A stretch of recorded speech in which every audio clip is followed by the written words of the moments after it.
రెండు ప్రపంచ టైటిల్స్ సాధించిన హిట్ మ్యాన్ రోహిత్ శర్మ ఐపీఎల్లో వైట్ ఎలిఫెంట్ గా మారుతున్నాడా, లేదా టీమిండియాలో తాను సాధించిన టైటిల్స్ చూపించుకొని ఐపీఎల్ టైంపాస్ చేస్తున్నాడా, లేదా సీనియర్ మోస్ట్ అయిన తనను ఎవడేం పీకుతాడులే అనే ఫీలింగ్ లో ఉన్నాడా, లేదా నన్ను కాదని హార్దిక్ పాండేను కెప్టెన్ చేసినందుకు ప్రతీకారం తీర్చుకుంటున్నాడా?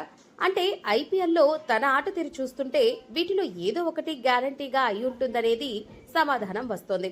లేదా ఇవన్నీ కూడా కారణాలే అయ్యుండొచ్చనే వారు కూడా లేకపోలేరు. ఏదేమైనా కోట్లు కుమ్మరించి తీసుకున్న ముంబై ఇండియన్స్ కు రోహిత్ శర్మ సరైన న్యాయం చేయడం లేదనే మాట మాత్రం గట్టిగా వినిపిస్తోంది. రోహిత్ శర్మకు ముంబై జట్టు ఒక సీజన్ కోసం 16 కోట్లు చెల్లిస్తోంది. అయితే హిట్ మ్యాన్ ఆ స్థాయిలో పర్ఫార్మెన్స్ చూపిస్తున్నాడా అంటే ఖచ్చితంగా కాదనే మాట వినిపిస్తుంది.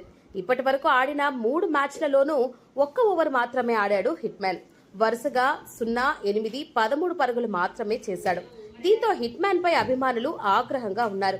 16 కోట్లు పెట్టి తీసుకుంది ఒక్క మ్యాచ్ ఆడడానికా అంటూ దుమ్మెత్తిపోస్తున్నారు. పైగా 3వ మ్యాచ్ లో ఒక్క ఓవర్ కూడా ఫీల్డింగ్ చేయలేదు. ఇంపాక్ట్ ప్లేయర్ గా దిగి ఫుల్ రెస్ట్ తీసుకున్నాడు. పోనీ బ్యాటింగ్ లోనైనా పోటీ చేశాడా అంటే అదీ లేదు. అలా వెళ్లి ఇలా వచ్చేసి ముంబై అభిమానుల్ని తీవ్ర నిరాశకు గురిచేశాడు. దీంతో నెటిజన్లు హిట్ మ్యాన్ పై పంచులు పేలుస్తూ ఆడుకుంటున్నారు. 23 కోట్లకు అమ్ముడుపోయిన కేకేఆర్ ఆటగాడు వెంకటేష్ అయ్యర్ ను కూడా సోషల్ మీడియాలో ఇలానే ఆడుకుంటున్నారు. ఒక్క మ్యాచ్ లోనూ పట్టుమని 20 పరుగులు చేసింది లేదు. అయితే వెంకటేష్ అయ్యర్ కనీసం బౌలింగ్, ఫీల్డింగ్ అయినా చేస్తున్నాడు. రోహిత్ శర్మ అది కూడా చేయడం లేదే అని గుర్తు చేస్తున్నారు. తనకు పెట్టే డబ్బుతో 4 యంగ్స్టర్స్ కు అవకాశం ఇవ్వొచ్చని దెప్పి పొడుస్తున్నారు. అటు టీమిండియాలోనూ ఇటు ఐపీఎల్లోనూ రిటైర్మెంట్ ఇవ్వకుండా ఏడిపిస్తున్నాడని తిట్టిపోస్తున్నారు. ఇలాగే ఆడితే హిట్ మ్యాన్ కు ఇదే చివరి ఐపీఎల్ అవుతుందని కూడా హెచ్చరిస్తున్నారు. ఎందుకంటే అక్కడుండేది అంబానీ కుటుంబం.